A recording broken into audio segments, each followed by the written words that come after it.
எங்க அம்மா இன்னைக்கு சுவையான பிரியாணி எனக்கு செஞ்சு தர போறாங்க. இப்போ எங்க அம்மா சொல்ல போறாங்க. பிரியாணிக்கு முதல்ல எண்ணெய் ஊற்றிக்கணும். அப்புறம் என்ன, ஒரு 4 பிரிஞ்சி லீவ்ஸ், பட்டை, பச்சை ஒரு 6 7 கிராம்பு, க்ளோஸ். அதுக்கப்புறமா இந்த வெங்காயம் நீங்களே பாருங்க.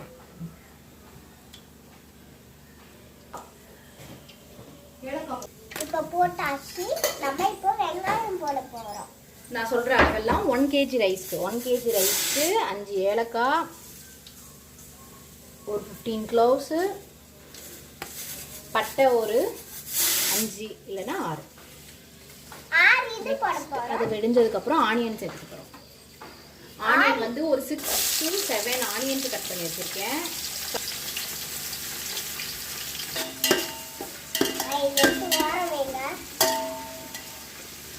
ஆனியன் நல்லா வதங்கின அப்புறமா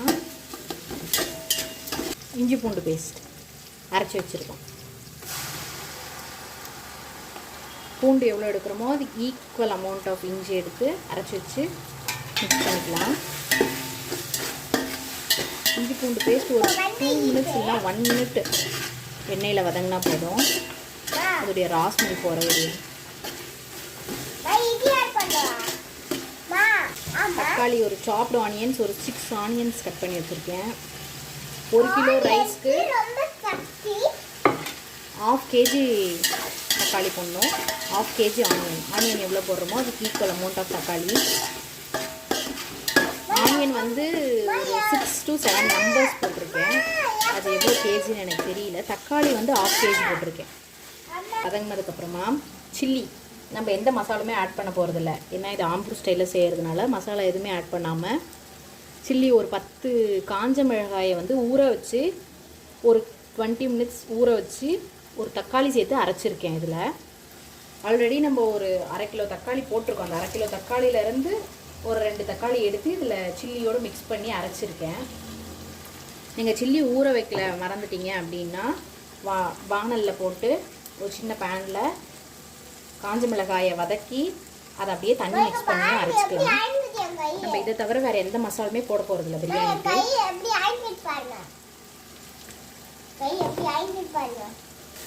போட்டுட்டு நல்லா கலந்து விட்டுக்கிறோம். தக்காளி நல்லா நைஸாக வேகிற வரைக்கும் தக்காளி நல்லா வதங்கல. ஒரு கைப்பிடி போடுறேன். திரும்பவும் இன்னொரு கைப்பிடி, 2 கைப்பிடி அளவு உப்பு போடுறேன். கல்லுப்பு போட்டிருக்கேன் 2 கைப்பிடி அளவு. பார்த்துட்டு நமக்கு வேணும்னா இன்னும் கொஞ்சம் ஆட் பண்ணிக்கலாம் உப்பு. நல்லா வதங்கினதுக்கப்புறமா சாப் பண்ணி வச்சுருக்கேன் கொரியாண்டர் லீவ்ஸ் ஆட் பண்ணிக்கலாம்.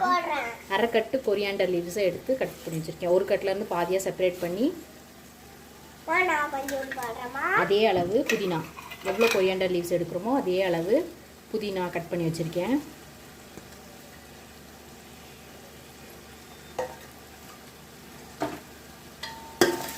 நல்லா கலந்து விட்டுக்கோங்க.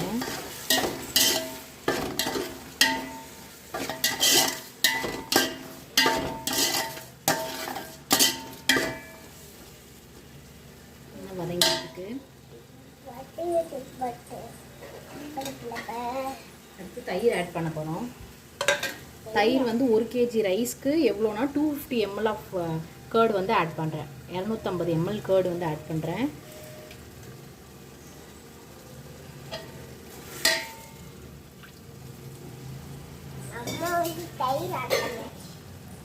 கேர்டு ஆட் பண்ணி கலக்கி விட்டுக்கோங்க.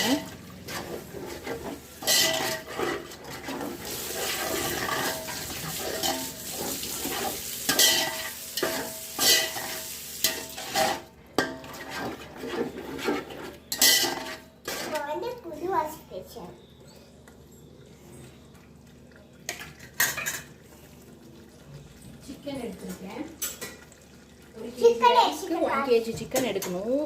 நான் வந்து ஒரு 850 இல்லை 800 அந்த அளவுக்கு சிக்கன் எடுத்து வச்சுருக்கேன். ஆனால் நீங்கள் ஆட் பண்ணும்போது 1 கேஜி ரைஸ்க்கு 1 கேஜி சிக்கன் எடுத்துக்கோங்க. நான் ஒரு 800 கிராம்ஸ் சிக்கன் எடுத்து வச்சுருக்கேன். இப்போ சிக்கன் போட்டுடலாம். ஆல்ரெடி வேக வச்சுட்டேன். இது வந்து நாட்டுக்கோழி சிக்கன் அப்படின்றதுனால வேகாது அவ்வளோ சீக்கிரம். நம்ம பிராய்லர் சிக்கன் மாதிரி இது வேகாது. அதனால் ஒரு 4 விசில் விட்டு எடுத்து வச்சுருக்கேன். அதனால் அதை ஆட் பண்ணிடுங்க. இந்த மசாலோடு அது ஜெல் ஆகணும். ஜெல் ஆகிற வரையும் நல்லா கலக்கி விட்டுட்டே இருங்க.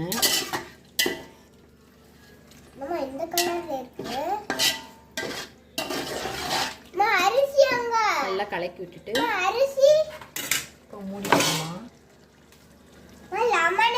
அது ஒரு 2 மினிட்ஸ் அது சிக்கன் குக் ஆகட்டும். ஆல்ரெடி நம்ம அது குக்கரில் வேக வச்சிட்டோம். அதனால ஒரு 2 மினிட்ஸ் குக் ஆனாவே போதும். இன்னொன்று என்ன பண்ண போகிறோம்னா, இந்த பக்கம் ரைஸ்க்கு தம் போடுறதுக்காக ரைஸ்க்கு தண்ணி கொதிக்க வச்சுருக்கேன். அதில் ரைஸ் ஆட் பண்ணி ஒரு 2 மினிட்ஸ் அந்த ரைஸை வேக விட்டு எடுத்து இதில் ட்ரான்ஸ்ஃபர் பண்ணிக்கலாம். லெமன் ஆட் பண்ணிக்கோங்க. ஆஃப் லெமன் போட்டிருக்கேன். 1 கேஜி ரைஸ்க்கு ஆஃப் லெமன் போதும்.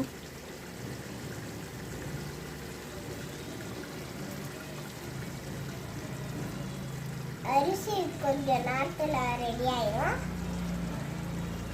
அரிசி நல்லா ஊற ஆஃப் லெமன் போட்டுட்டேன். இப்போ 1 கேஜி ரைஸ்க்கு 800 ml ஆஃப் வாட்டர் நம்ம ரெகுலராக ஆட் பண்ணுவோம். ஆனால் இது ஆம்பூர் ஸ்டைலில் செய்கிறதுனால ஒரு 600 ml ஆட் பண்ணால் போதும். பிடிச்சிருக்கேன். இதில் நம்ம ஒரு 700 ml ஆட் பண்ணால் போதும். 700 to 600 ml தண்ணி போதும். ஏன்னா நம்ம அரிசி அதில் போட்டு எடுத்துகிட்டு தான் திரும்பி இதில் போட போகிறோம். அதனால் அந்தளவுக்கு நமக்கு தண்ணி தேவைப்படாது. 600 ml வாட்டர் போதும். வாட்டர் மிக்ஸ் பண்ணிட்டு க்ளோஸ் பண்ணிடுங்க.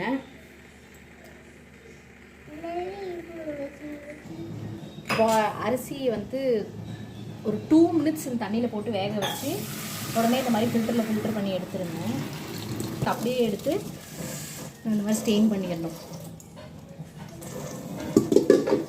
இது பாருங்கள், பொரிக்க ஆரம்பிச்சு இந்த ரைஸை இதில் போட்டுருணும்.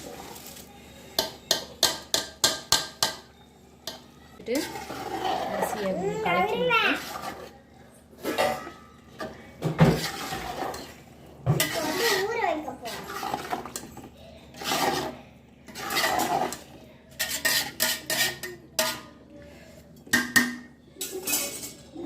என்ன பண்ணணும்னா மூடி போட்டுட்டு அடுப்பை ஃபாஸ்ட்டாக வச்சிடணும்.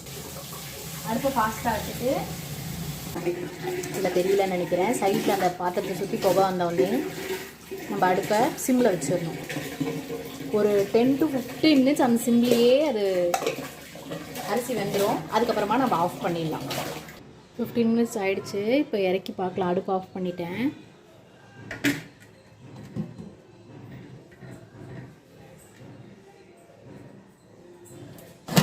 எடுத்து பாருங்கள். அரிசி நல்லா வெந்திருக்கு.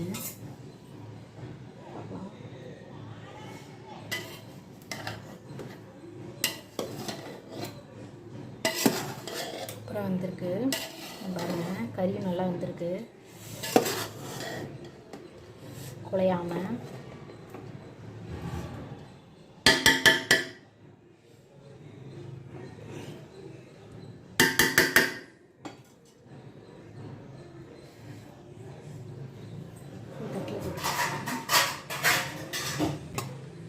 கறியோட பிரியாணி ரெடி. இருங்க சாப்பிட்டு சொல்கிறேன். ஓகே, சையு சாப்பிட்டுட்டு இப்போ டேஸ்ட் எப்படி இருக்குன்னு சொல்லுவா. சையு சாப்பிடுங்க, டேஸ்ட் எப்படி இருக்கு? அம்மா ஊட்டி விட்டா சூடாக இருக்கு. இருங்க இந்தாங்க, டேஸ்ட் எப்படி இருக்கு? சூப்பரா? ஓகே, தேங்க்யூ சொல்லிடுங்க. சப்ஸ்கிரைப் பண்ணுங்க, லைக் பண்ணுங்க, ஷேர் பண்ணுங்க, பக்கத்துல இருக்க பெல் ஐகானை தட்டி விட்டுக்கோங்க. பாய்.